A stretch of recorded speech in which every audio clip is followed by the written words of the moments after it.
I moved to this bustling urban neighborhood a few weeks ago. I was excited and ready to dive into my freelance graphic design work. After a tough breakup, I hoped this city would inspire me.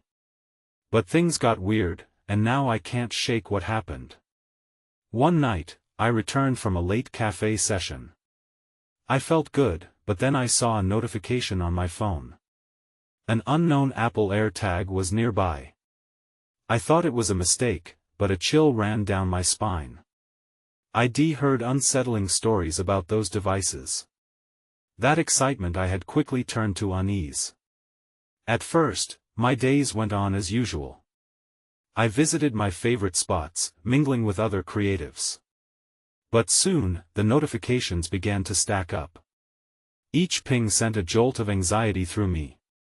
I told myself it was probably nothing, maybe just a glitch. But those thoughts wouldn't leave. I started looking over my shoulder, scanning the streets for anything strange. It felt ridiculous, but I couldn't help it. I noticed my excitement shifting into something much darker. One evening, I was on one of my regular walks when I spotted a figure in a hooded jacket trailing behind me. I walked faster, and so did they. My heart raced, my hands went cold. Was I imagining it? I ducked into an alleyway, trying to catch my breath. I listened carefully. Nothing. I felt foolish for letting fear take control, but a shift inside me made things feel different. The city I loved began to feel threatening. I shared my worries with friends. They mentioned similar notifications. AirTags appeared in their phones too. I wished I could shrug it off. I tried to focus on my design work, but that dread stayed with me. I retraced my steps, each movement now filled with tension. The evening light faded, and I spotted that hooded figure again, lurking in the shadows. Were they really watching me? Why did it feel like someone was toying with my head? Every passing day made me feel more trapped. I thought of how isolated I was in this big city, far from familiar faces. I felt like I was losing grip on reality. But I needed to confront this fear. One night, I stood on my balcony, staring down at the street. I needed clarity. Then, suddenly, I heard a voice. "Why are you running?" The word sent chills through my body. I whipped around, but the street below was empty. The shadows shifted as if they were alive.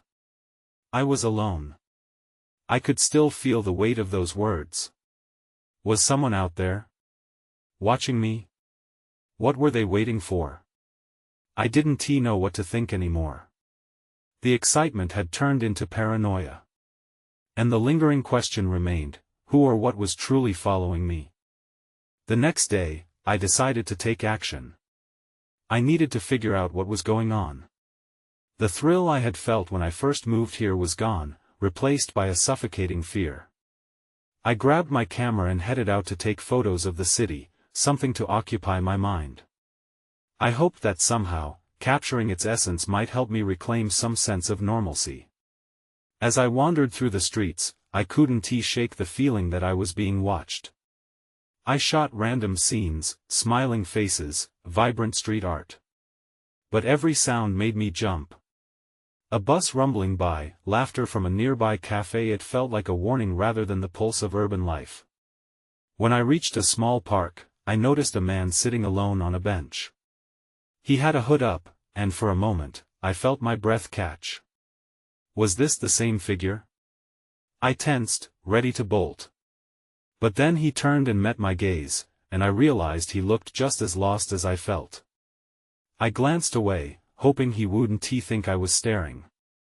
It wasn't him. I sat down at a distance.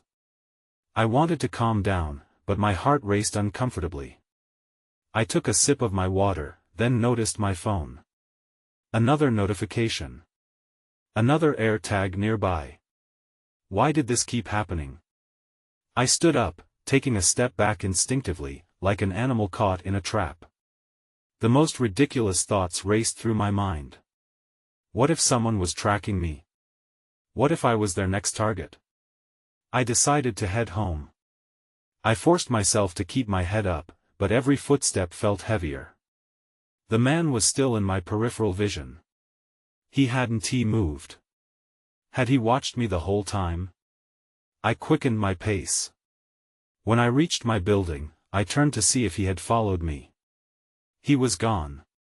Just an ordinary trip home after another ordinary day. But my heart didn't settle. I rushed upstairs, slamming my door behind me as if it could shield me from whatever darkness was lurking outside. I needed to talk to someone who could help. After some frantic searching, I found a forum online about AirTags used for stalking. My stomach dropped with each story. Victims shared their experiences, how they felt trapped, lives turned upside down. I wasn't alone. Feeling a mix of dread and determination, I decided to check my belongings, just in case. I spread my stuff out on the floor, scanning every pocket, every bag. Then I found that the AirTag was actually attached to my camera strap, tucked away. I don't remember putting it there. Panic surged through me. That's when I saw it. A message on the screen of my phone: "You're not alone. I'm watching." My fingers shook as I realized I hadn't been looking for a way to escape, I had just stepped into a deeper trap. The walls seemed to pulsate around me, suffocating and closing in. I pressed my back against the wall, breath catching. Who was this person? What did they want from me? I had hoped to find some clarity, but now it felt like the shadows were closing in faster than I could grasp the truth. My phone buzzed again, and I nearly dropped it in fear. A location ping? A threat? Or a game? I took a deep breath, trying to steady my racing heart. I needed to confront this fear head-on. But a part of me already knew whatever was coming next wouldn't be safe. I took a moment to collect myself. The message lingered in my mind. I could feel the tension in the air, like static before a storm. I had to know more. I wrapped my arms around my knees and peered at my phone screen. The location pinned some 30 blocks away, near an abandoned warehouse. I didn't know what I expected to find there, but it felt like a challenge I couldn't ignore. Slowly, I stood up and paced my small apartment. I wanted to call someone, maybe the police, but who would believe me? I barely believed myself. I had to do this alone. Just me, my shaky resolve, and my camera. The thought calmed me for a moment. I had faced challenges before, though none like this. My determination pushed aside my fear. With my camera slung around my neck and my heart drumming in my ears, I left the apartment again. The city felt different at night. It was darker, quieter, and I noticed shadows I hadn't seen before. I double-checked the message. The location still blinked insistently, taunting me. As I reached the warehouse district, the realization hit me: this area was notorious. It wasn't just empty buildings, it felt like hidden layers of crime and danger. I couldn't turn back now. I needed answers. I neared the warehouse, the chill of the evening settling in around me. My instincts screamed at me to be cautious. The windows were grimy, obscured by years of neglect. I moved in closer, trying to stay hidden in the shadows. Every creak of a nearby streetlight made me jump. The area was too quiet. Just then, my phone buzzed again, this time with an unknown caller. My heart raced. Should I answer? I hesitated before swiping to answer. Hello? My voice trembled. Static crackled on the other end, then a low voice spoke. You should have stayed home. It was cold and calculating, sending chills down my spine. I dropped the phone, my breath hitching as it hit the ground. The call ended almost instantly. I stumbled backward, my heart pounding furiously.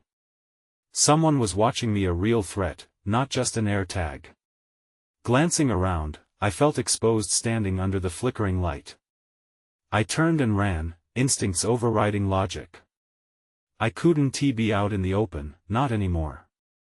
As I sprinted back towards the main street, I looked over my shoulder, half expecting to see a figure in pursuit. Instead, there was nothing, just the echo of my footsteps mingling with the night. But the dread lagged in the back of my mind. I couldn't shake the feeling I wasn't alone. Reaching a side street, I leaned against a brick wall, gasping for air. The unknown caller had left me shaken. This wasn't a game anymore. I could feel the weight of danger pressing against me. Then, as I steadied my breathing, I heard a voice softly call my name from further down the alley. A familiar voice. My heart dropped. Who was it? I squinted into the darkness, desperately trying to make out a figure. The urgency and tension grew inside me. Who was it? What did they want? I had chased answers, but now I was faced with more questions than ever. I took a deep breath and strained to make out the figure in the alley. The voice sounded urgent, but there was a chill in it that sent warning signals through me. Hello? I called, my voice wavering in the darkness. I hoped it was someone I could trust, but anxiety wrapped its fingers tightly around my throat. Is that you? The voice repeated, stepping into a slice of pale light. My pulse quickened as I recognized the face. It was Emma, my former roommate. The last time I saw her, we had a falling out over something minor, and I hadn't spoken to her since. Emma? What are you doing here? I asked, my initial shock fading into confusion. I scanned her face for clues. We need to talk, she said, glancing over her shoulder. Not here. It's not safe. Not safe? I repeated, thinking of the call ID just received. My thoughts raced. What do you mean? What is going on? The desire for answers clawed at me again, but her guarded expression told me I needed to listen. I know about the AirTag, she said quietly. I've been following the message, too. My heart raced at her words. You've been what? Why didn't you tell me sooner? I felt a mix of anger and gratitude. Where are we going? She hesitated, biting her lip. To my car. I think we're being watched. We need to get out of here before suddenly, headlights pierced the alley, illuminating us for an agonizing moment. The glow came from a car parked at the end of the street, engine idling, a silhouette behind the wheel. My pulse quickened again. Come on. Emma said, grabbing my hand and pulling me toward the corner of the alley. Her grip was firm, but I felt her urgency. We dashed across the street to her car, my heart racing faster with each step. Just as we reached it, I heard the distinct sound of a door opening. I whipped my head around. The car had been parked deliberately, and now I could see a shadowy figure stepping out. My breath quickened, a knot of fear twisted in my stomach. Get in. Emma urged, already sliding into the driver's seat. Without thinking, I jumped in beside her, and she locked the doors. What do you know about the AirTag? I pressed, still shaken. What do they want? Emma's eyes darted nervously. I don't know all the details, but there are rumors people are tracking others, maybe to scare or worse. It's been happening all over town. As she spoke, I could hear footsteps getting closer. The figure was heading our way. We needed answers, but time was running out. You mean it's connected to the warehouse? She nodded, and her grip on the steering wheel tightened. Then everything changed. The headlights from the car dimmed, casting us into an unsettling twilight. I froze, staring into the dark, uncertain of what was coming next. Suddenly, Emma's phone buzzed on the dashboard. I glanced down, my heart pounding as I saw a new message flash on her screen: you should have stayed home. My stomach dropped. Drive. I shouted, but it was too late. The figure stood only a few feet away now, and I could see him clearly, a grin creeping across his face. I realized then we were nowhere near safe. The figure outside leaned toward us, his expression twisted with satisfaction. I felt the air thicken, panic clawing at my insides. "Emma, what do we do?" I stammered, my mind racing. "Wait," she whispered, her voice steady, though I saw the tension in her shoulders. Her attention shifted from the grinning man to the rearview mirror, studying the darkness behind us. I glanced back, heart hammering. Nothing but empty street lurked behind our car. "Just keep the engine running," I urged, but she didn't answer. Instead, she kept her gaze fixed. I could hear the low hum of the other car's engine. It felt like a threat, pulsing in the quiet. "Who is that guy?" I asked, trying to steady myself. Maybe he was just a random weirdo. But deep down, I doubted it. Emma turned her head slightly, her eyes wide. "I don't know. I didn't think there might be more than one person after us." Before I could respond, the man outside took a step closer. His eyes narrowed as he raised a hand, waving toward us eerily. The grin didn't fade. "Hey there, ladies. Fancy a chat? Don't roll down the window," I hissed, grabbing her shoulder. She nodded but didn't look away. He was getting too close for comfort. "Emma, we need to go now." Suddenly, the sound of doors slamming rang through the night. My heart dropped as I spotted another shadowy figure approaching the car from behind. The passenger door creaked open, and I turned, barely breathing. The new person was just as intimidating, tall and broad-shouldered, his expression unreadable. "Get in, Emma," he said, his voice low and threatening. "You know how this game works. I'm not going with you." She snapped, her voice firm but shaking. The man outside shifted, clearly annoyed. "This isn't a choice, sweetheart. Get in the car," or before he could finish, Emma hit the gas. The tires screeched against the pavement, and I clutched my seat. The world outside flashed by streetlights, shadows, and the figure growing smaller in the rearview mirror. "Where are we going?" I gasped, adrenaline pumping through me. "Anywhere but here," she replied, her grip on the wheel unwavering. But fear crept into her eyes. "We're not safe yet. I don't even know if I can trust you. Trust me. I'm the one who was hunted. You showed up just in time to get me killed." I spat, our previous argument bubbling up. But this was no longer the time for old grievances. "Focus!" she shouted, swerving onto a side street. The car jolted, and I had to brace myself.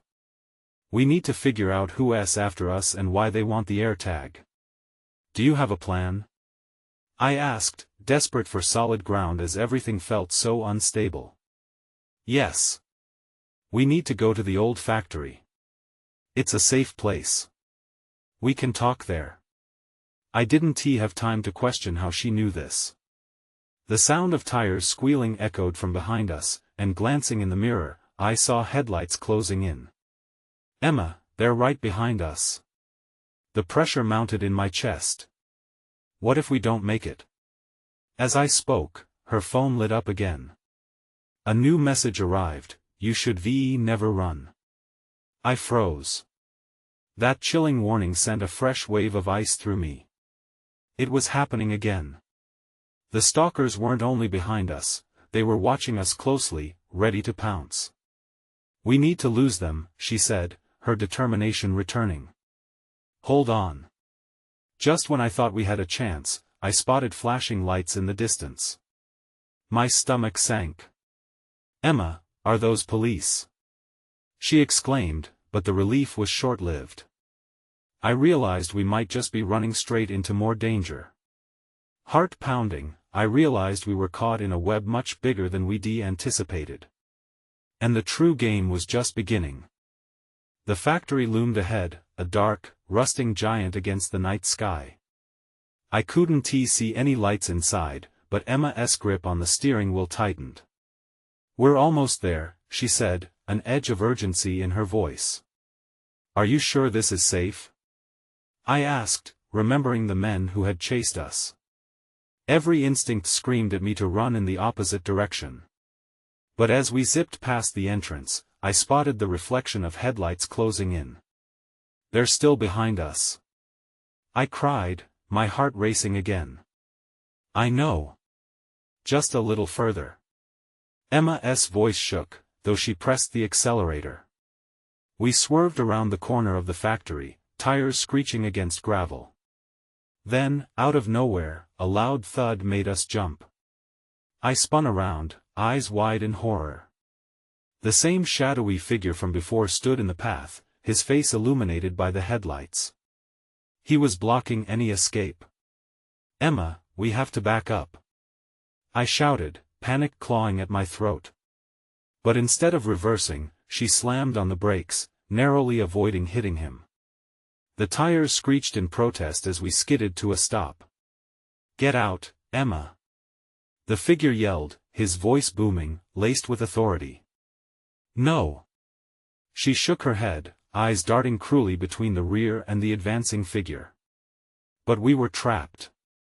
Suddenly, the low rumble of another engine reached us. My stomach twisted as I glanced away from the man. "There's another car." I pointed, dread creeping over me. Emma's eyes widened. "It can't be them," but the sleek black car pulled into the factory lot, coming to a stop just behind us. I gasped as two more figures emerged, dressed in black, faces shrouded in the shadows. The air thickened with tension, and I instinctively leaned forward, my body ready for a fight or flight. "Get out of the car!" the man commanding us bellowed again, taking a step closer. I could see the glimmer of a weapon tucked at his waist, and terror turned my limbs to ice. "No way," Emma said, her voice firm. "I want to go with you." At that moment, her phone buzzed again. The screen lit up, and I stole a glance. This time, the message was different: "We're coming for you." My heart sank, and I turned to Emma, our breaths mingling in the confined space of the car. "This can't be happening," I whispered, realization dawning. "They know exactly where we are." The men moved closer, and I felt Emma's resolve falter. I could see the fear welling up in her eyes. "Emma, we have to do something," I urged, feeling trapped in every way possible. "Wait!" Emma shouted suddenly, a plan surfacing. "Let me handle this." "What? How?" I cried, not sure what she thought she could do against them. But before she could reply, a loud banging echoed off the metal walls of the factory. A third shadow joined the first two advancing figures, shaking my nerves. That's when I saw it, an outline moving in the darkness. Someone was in the factory, hidden among the shadows. My breath caught in my throat. "Emma, there's someone else in there." And just like that, the stakes rose higher. We weren't just at risk from the men outside. We were caught in a game far more complex than we had ever imagined. And I had no idea if we would make it out alive. The tension in the air was suffocating. I watched as the men inched closer, their eyes fixed on Emma and me, like predators closing in on their prey. The shadows from the factory swallowed the last of the daylight, adding to the unease crawling up my spine. "Emma, we need to," I started, but she cut me off. "Trust me," she said, her voice more confident than I felt. She reached for the door handle, and my heart raced. Was she really going to confront them? "Wait. Are you crazy?" I hissed, but it was too late. She flung the door open and stepped out of the car, her stance defiant. I was frozen in place, unsure if I should follow or hide. "Enough games," the big man boomed, dismissing her bravado. "You think you can escape from us? Just get in the car quietly, and we can talk this out." "Talk?" Emma scoffed, her anger flaring. "You're not going to talk anything out. You're nothing but thugs." If she thought that would intimidate them, she was mistaken. The large man's lips curled into a smirk, and he raised his hand slowly, almost casually. "Fine. Then let us do this the hard way. Suddenly, I heard the sound of footsteps behind me. I turned my head just in time to see the shadow I had spotted earlier step into a patch of moonlight. It was a woman, her expression unreadable, a grim smile playing at the corners of her lips. "Don't be scared. I'm here to help," she said, her voice soothing yet chilling. "But first, we need to get her out of the way. Get back in the car," I shouted, panic bubbling over. Emma's eyes widened, and I could see the doubt on her face. "Who are you?" Emma demanded, her voice trembling now. "Someone who knows more than you think," the woman replied cryptically. "They've been watching you for a long time." That's when it hit me. The messages on Emma's phone, the men trailing us, everything was connected. "Emma, we have to go," I yelled again, my heart thundering. This was bigger than we had imagined. Just then, one of the men shouted something I couldn't make out. The woman turned her head quickly, her smile faltering. "They're here." I glanced back at the factory, and dread washed over me like ice water. The door creaked open and another figure stepped out.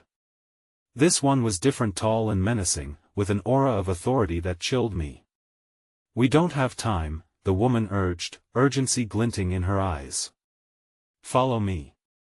"Where?" I asked, my voice shaky. "To a place where they can't find you. But you must trust me." Emma hesitated, glancing at the approaching men and then back at the woman. I could see her weighing her options. "We can't stay here," I urged her. "We need to go with her." But before she could answer, the men lunged forward, and everything erupted into chaos. We didn't have much choice anymore. "Now!" the woman commanded, and without waiting for a second thought, I grabbed Emma's hand. We bolted toward the shadows of the factory, not knowing where we were headed, but desperate to escape. The sound of footsteps echoed behind us, and adrenaline surged through me. We raced deeper into the darkness, a glimmer of hope intertwined with the threat that loomed behind us. As I stumbled forward, I couldn't shake the feeling that we were walking into a trap, one that was set long before we had arrived. We ran through the debris, dodging rusting machinery and piles of scrap metal. I could hear their footsteps crashing behind us, the heavy thud of their boots growing louder. The air was thick with the smell of oil, and I fought back the urge to cough. "Where are we going?" I shouted, desperately trying to catch up to the woman. She was weaving effortlessly through the shadows, her movements fluid and confident. "Just stay with me," was all she said over her shoulder. I held on tightly to Emma's hand, not wanting to lose her in the chaos. As we rounded a corner, I caught a glimpse of the entrance to the factory. A heady mix of panic and hope crashed through me. If we could just get to the street, we might have a chance. But when I glanced back, the men were closing in fast. "Stop!" one of them bellowed, and my heart dropped at the sound of authority in his voice. We veered away from the entrance, heading deeper into the factory. The shadows closed in around us, and I could barely see. The woman was still ahead, moving like she knew the place by heart. Then we reached a large expanse, and the woman suddenly stopped. It was an old assembly line, the machines long silent, covered in a dense layer of dust. "Here," she said, pushing aside a tarp that concealed a narrow opening at the far end. "Quickly." "What about them?" I asked, my voice quivering. I could hear the men growing closer, their shouts echoing in the cavernous space. "They won't follow us in here," she assured us with a glance. "I promise." Without wasting a moment, Emma and I dove into the opening, the woman following closely behind.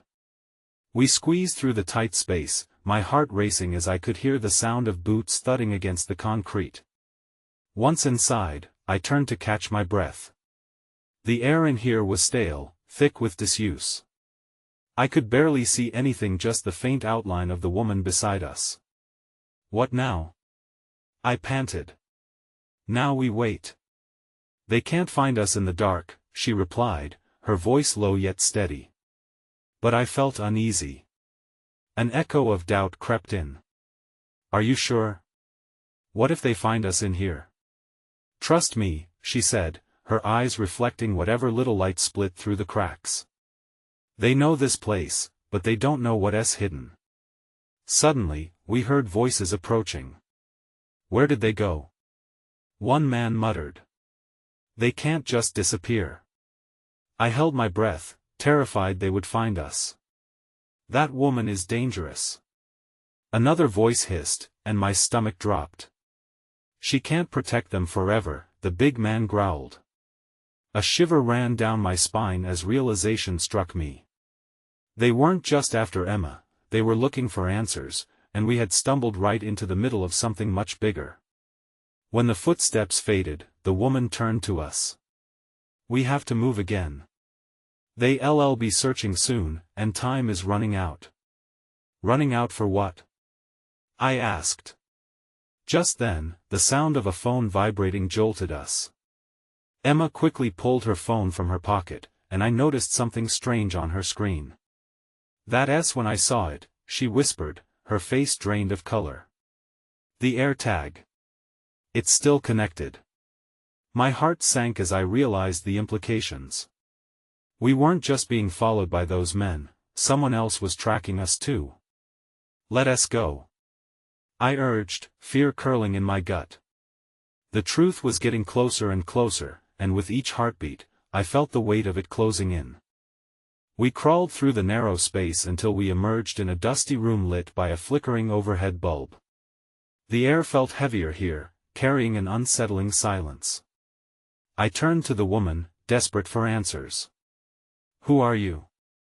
I asked, barely above a whisper. She hesitated, casting a cautious glance back towards the way we'd come. You can call me Clara. But right now, we need to keep moving, she said sharply. Do you have the phone? Emma clutched it tightly, her knuckles white. Yeah, but can you turn off the tracking?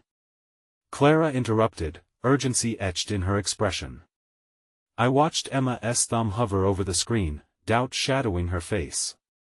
I don't know how to do that. What if they see us? Someone is already watching us, Clara replied, biting her lip. And they will use it to find us. We must act fast. The pressure was suffocating. My legs felt shaky, and I could sense danger lurking just outside. Okay, let us find a way out of here, I said, trying to pull my thoughts together. We can't stay in this place forever. I wanted to sound brave, but my voice trembled. Clara nodded, determination returning to her gaze. Follow me. There should be a service tunnel around here. As we made our way through the room, I caught sight of old boxes stacked against the far wall. One box tipped over, spilling what looked like rusted tools. I glanced at Emma, who seemed lost in thought. Emma. I reached out, pulling her back when she wandered too close to the boxes. Sorry, she muttered, glancing at the mess as if it were pulling her in. Her phone buzzed again, shattering the silence. What now? I asked, panic rushing to my chest. I could feel the walls closing in. Emma squinted at the screen.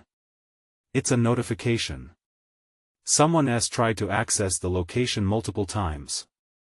I think they know we're in here. Great, I muttered. My heart raced at the thought of someone tracking us. Can you disable it? Like, now? I'll try, Emma stammered, her fingers working frantically. Can you make it silent? Clara urged. We can't afford to tip them off. I could hear footsteps again, louder this time. The men were definitely getting closer. Then everything went dark. The overhead bulb flickered once more and then extinguished. I felt Clara's hand on my arm, guiding us toward a wall. This way. With nothing but the faintest hints of light, we stumbled forward. I could hear persistent shouts echoing in the distance. Keep moving.